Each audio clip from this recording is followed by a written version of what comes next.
మిత్రులందరికీ TFS సాగుబడికి స్వాగతం అండి. రామ్ నేను మీ సూర్యభాస్కర్. ఈ వీడియోలో మనం మిరపలో వెనకముడత నివారణ గురించి మాట్లాడుకుందాము.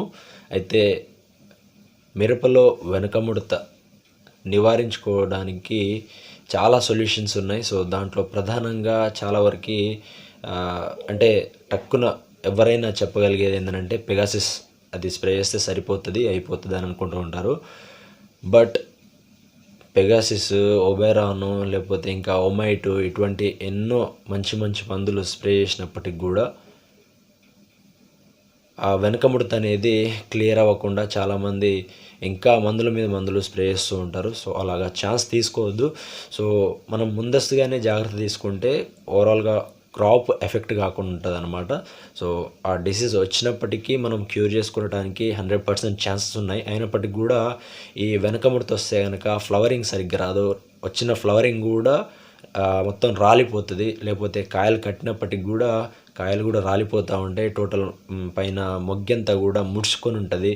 అండ్ అలాగే ఆకులన్నీ కూడా ఎట్లా ఉంటుంది అంటే ముదిరిపోయి మొత్తం టోటల్గా ముడుచుకొని ఉంటాయి. సో అవన్నీ మళ్ళీ ఇంకా రికవర్ కావాలంటే దరిదాపు మనకి 1 వీక్ to 10 days వరకు టైం పడుతుంది అనమాట. సో మనం ఎక్కడైనా ఒక 2-3 చెట్లు అట్లాగా కనిపించినప్పుడు మనం ఇప్పుడు మనం ఇంతకుముందు చెప్పినట్లుగా చాలా సహజంగా మనం అందరికీ తెలిసిందే. సో అవి స్ప్రే చేసుకుంటే సరిపోతుంది. సో పెగాసిస్ అనే కాదు. సో పెగాసిస్లో డైఫెన్థ్రాన్ 50% WP టెక్నికల్ ఉంటుంది. సో ఆ టెక్నికల్ ఉన్న ఏ మందైనా మనం స్ప్రే చేసుకోవచ్చు. సో దాంట్లో ఒక చిట్కా ఉంటుంది. సో ఆ చిట్కాని కూడా మనం అవలంబిస్తే సో ఒక్క స్ప్రేకి మించి మనం ఇంకో స్ప్రే చేయాల్సిన అవసరమే ఉండదు. సో అలాగా సెట్ అయిపోతుంది ఒకటే స్ప్రేలో. సో ఇలాగా మనకి ఏవే మందులు ఉన్నాయి. సో అలాగా వెనకముడతని కలిగించే ఈ మైట్స్ని కంట్రోల్ చేసుకోవటానికి ఏవే మందులు ఉన్నాయి దాని గురించి మాట్లాడుకుందాము. సో అలాగా ముందుగా చెప్పుకోవాలంటే సో అందరికీ సుపరిచితమే డైఫెన్థ్రాన్ 50% WP. సో ఇది మనం ఒక 240 to 250 grams అంటే 1/2 కిలో 1 ఎకరానికి చొప్పున మనం స్ప్రే చేసుకోవచ్చు. అండ్ అలాగే ఫెనాజాక్విన్ అని చెప్పేసి 10% emulsifiable కాన్సన్ట్రేట్ రూపంలో ఈ మందు ఉంటుంది. సో డవ్ మెజిస్టర్ అని చెప్పేసి సో ఇది కూడా మనం 3 ml/లీటర్ చొప్పున స్ప్రే చేసుకోవచ్చు. సో ఇది కూడా చాలా మంచి రిజల్ట్ ఉంటుంది. అండ్ అలాగే అబామెక్టిన్ 1.9% సస్పెన్షన్ కాన్సన్ట్రేట్ రూపంలో ఉంటుంది. ఇది 1 ml/లీటర్ చొప్పున మనం స్ప్రే చేసుకోవచ్చు. సో ఈ అబామెక్టిన్ అనేది అబాసిన్. సో ఇది కూడా చాలా మంచి పనితనం ఉంటుంది అనమాట. అండ్ స్పైరోమెస్ఫెన్ 22.9% SE రూపంలో ఉంటుంది. ఇది 1 ml/లీటర్ చొప్పున మనం స్ప్రే చేసుకోవచ్చు. సో ఒబెరాన్ అనేది మనకి ఇటు కేవలం మైట్స్ అనే కాకుండా వైట్ ఫ్లైస్ని కూడా చాలా సమర్థవంతంగా కంట్రోల్ చేస్తుంది. అండ్ చెప్పాలంటే ఈ అబామెక్టిన్ ఇంకా బాగా మనకి ఏంటంటే మైట్స్కి ప్రత్యేకించి ఈ నిమ్ఫ్ స్టేజ్ నుంచి అంటే గుడ్డు దశలో నుంచి అడల్ట్ స్టేజ్ దాకా టోటల్గా ఓవరాల్ ఈ మైట్స్ యొక్క లైఫ్ సైకిల్ని కంట్రోల్ చేస్తుంది. అండ్ అలాగే ఫెనాజాక్విన్ కూడా చాలా సమర్థవంతమైన మందు. అండ్ డైఫెన్థ్రాన్ గురించి కూడా మాట్లాడుకుంటే కనుక అది మనకి వైట్ ఫ్లైస్ని కూడా కంట్రోల్ చేస్తుంది చాలా సమర్థవంతంగా. సో ఫెన్పైరాక్సిమేట్ అని చెప్పేసి 5% emulsifiable కాన్సన్ట్రేట్ రూపంలో ఉన్నటువంటి ఈ మందు మనం 1 ml/లీటర్ చొప్పున యూజ్ చేసుకోవచ్చు. అండ్ డైకోఫాల్ సో ఇది కూడా చాలా సమర్థవంతమైన మందు 18.5% emulsifiable కాన్సన్ట్రేట్ రూపంలో ఉంటుంది. సో 3 ml/లీటర్ చొప్పున మనం వాడుకోవచ్చు. అండ్ అలాగే ఫెన్ప్రోపెత్రిన్ 30% EC.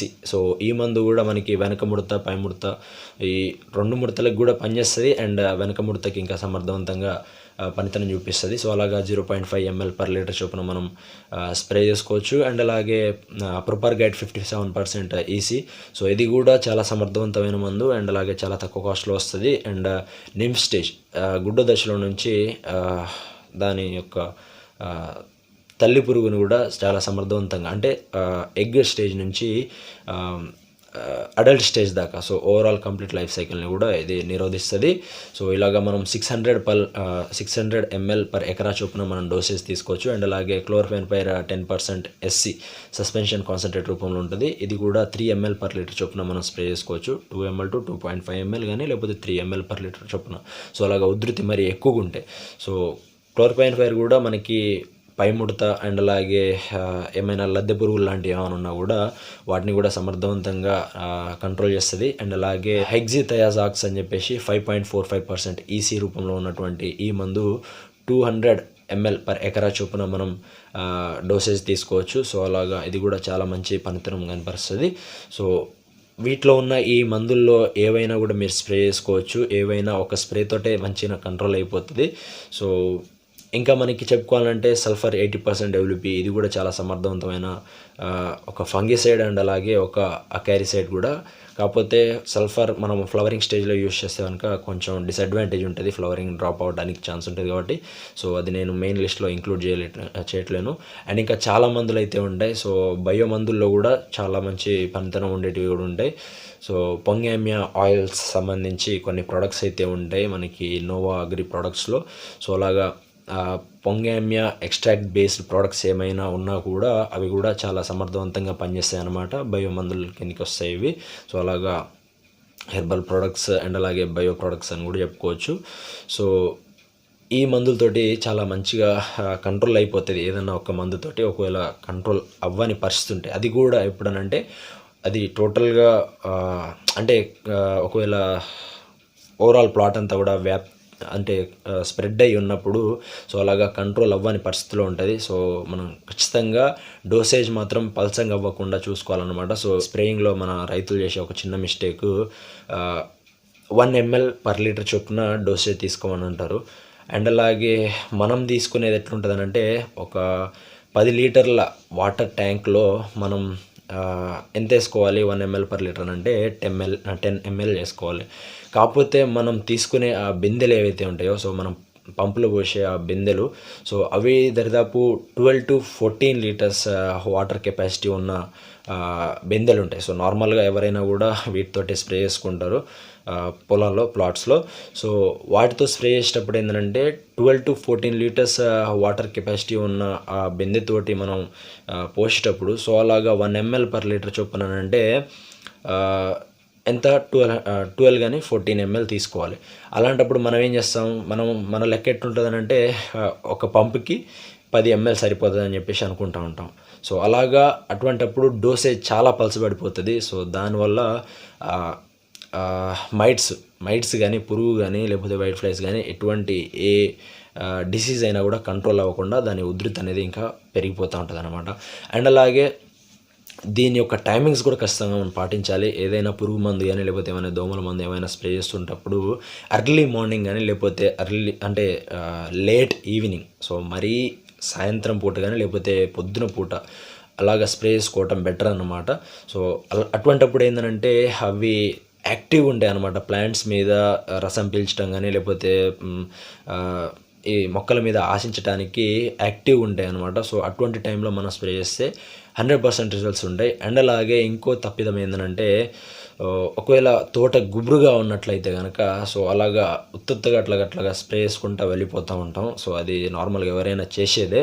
బట్ ఏంటంటే పూర్తిగా మొక్క ప్రతి ఒక్క భాగానికి కూడా చేరే విధంగా మనం స్ప్రే చేయాలి. సో నేను చెప్పడంలో ఉద్దేశం ఏంటంటే ఒకవేళ తోట కమ్మేసుకొని ఉన్నప్పుడు అంటే కంప్లీట్ మొక్క అంతా కూడా తడిసే విధంగా ఉండాలి. సో అలాగా ఎక్కడైనా కూడా తడవని భాగంలో ఈ ఆకుల కింది భాగాన ఈ మైట్స్ అనేవి ఆశించి ఉంటాయి కాబట్టి సో అటువంటి ప్రదేశంలో అందకుండా ఉంటే మందు అటువంటి ప్రదేశంలో వెళ్ళకుండా ఉంటే సో ఆ మైట్స్ అలానే బతికి ఉండడానికి ఛాన్స్ ఉంటుంది కాబట్టి సో దాని ఉధృతి మళ్ళీ ఇంకా పెంచుకోవడానికి అవకాశం ఉంటుంది. సో అలాగా అది రోజుకొక 5 eggs అంటే చాలా తక్కువ అని అనుకోకండి. సో ఆ 5 eggs చాలా ఎక్కువ కౌంట్ అయిపోతాయి. సో అవి ఉండేటివి చాలా చిన్న సైజులో ఉంటాయి, మనకి కనిపించని కూడా కనిపించవు అవి. కాకపోతే ఒకటే ఆకు మీద కుప్పలు తెప్పలుగా ఉంటాయి అన్నమాట. సో అలాగా అది ఈ నవంబర్ మంత్లోనే ఇంకా దాని వ్యాప్తి అనేది చాలా ఎక్కువగా ఉంటుంది, దాని స్ప్రెడ్ అనేది చాలా ఎక్కువగా ఉంటుంది. కూల్ టెంపరేచర్స్లో దాని ఉధృతి అనేది చాలా ఎక్కువగా స్పీడప్ చేసుకుంటూ ఉంటుంది.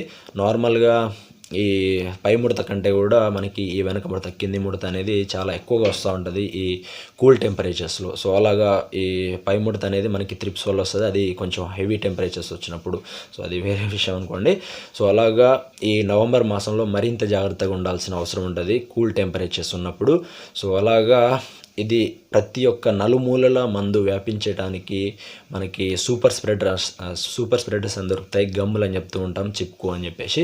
సో అలాగా సిలికాన్ బేస్డ్ సూపర్ స్ప్రెడర్స్ ఉంటాయి. సో వాటిని వాడితే కనుక మొక్క ఎంత గుబురుగా ఉన్నప్పటికీ కూడా ఒకవేళ మొక్క మీద ఏదైనా ఒక భాగంలో పడినప్పటికి కూడా అది టోటల్ అంతా కూడా వ్యాప్తి చెందేలాగా, సో అలాగా స్ప్రెడ్ అయ్యేలాగా ఈ సూపర్ స్ప్రెడర్ గమ్ అనేది యూజ్ అవుతుంది అన్నమాట. సో అలాగా ఓవరాల్గా ప్లాంట్ అంతా కూడా తడిసే విధంగా మనం స్ప్రే చేసే ఆ చిన్న చిన్న పార్టికల్స్ అన్నీ కూడా అలానే అంటుకొని ఉండకుండా టోటల్గా స్ప్రెడ్ అయ్యే విధంగా ఈ గమ్స్ అనేవి దోహదం చేస్తాయి. కాబట్టి మనం స్ప్రే చేసేటప్పుడు ఖచ్చితంగా ఈ త్రిప్స్ కానీ, పై ముడత కానీ, కింది ముడత కానీ, లేకపోతే ఎటువంటి సకింగ్ అండ్ చూయింగ్ పెస్, ఒకవేళ పురుగు మందులు కొడుతున్నప్పటికీ కూడా సేమ్ మనం ఈ చిప్కూలని యూజ్ చేసుకుంటే, ఈ గమ్లని, ఈ సూపర్ స్ప్రెడర్స్ని యూజ్ చేసుకుంటే కనుక ఖచ్చితంగా మనకి 100% సొల్యూషన్ ఉంటుంది. సో ఇది మాత్రం నేను చెప్పదలుచుకుంది మెయిన్గా. దీని గురించి ఎవరు చెప్పట్లేరు. So this is today's tip. And ఆ మందులో ఏదైనా ఒక మందుతోటి సెట్ అయిపోతుంది. సో మీకు ఏది అవైలబుల్ ఉంటే అది తీసుకోవచ్చు, అండ్ ఏది తక్కువ కాస్ట్లో వస్తే అదే తీసుకోవచ్చు. అండ్ ఇదే టెక్నికల్స్ తోటి మనకి వేరే వేరే కంపెనీలలో వేరే వేరే రకాలుగా మనకి మందులు దొరుకుతూ ఉంటాయి. సో అలాగా పెగాసస్ అంటే సింజెంటా పెగాసస్ అని అంటే అది చాలా ఎక్కువ కాస్ట్ అయిపోతుంది, తడిసి మోపుడైపోతుంది. సో అలాగా తక్కువ కాస్ట్లో దానికోవాలి అది పేజర్ కానీ, లేకపోతే ఇంకా చాలా కంపెనీస్ కూడా మ్యానుఫ్యాక్చర్ చేస్తున్నాయి. సో దాంట్లో ఉండేటువంటి టెక్నికల్ కూడా అదే ఉంటుంది. సో అటువంటి బ్రాండ్ ఇమేజ్ పిచ్లో పడకండి. సో టెక్నికల్ ఉంటే సరిపోతుంది, ఓకేనా? అదే అనమాట. సో అదనమాట సంగతి. ఇంకేమైనా డౌట్స్ ఉంటే కామెంట్ సెక్షన్లో తెలియజేయండి. అండ్ ఇంకేమైనా నేను చెప్పాల్సి ఉంటే తర్వాత ఇంక్లూడ్ చేస్తాను. ఏదైనా ఉంటే ముందు మాట్లాడుకుందాము. సో ఇప్పటికైతే ఇంతనండి. That's all for now. Ram Ram.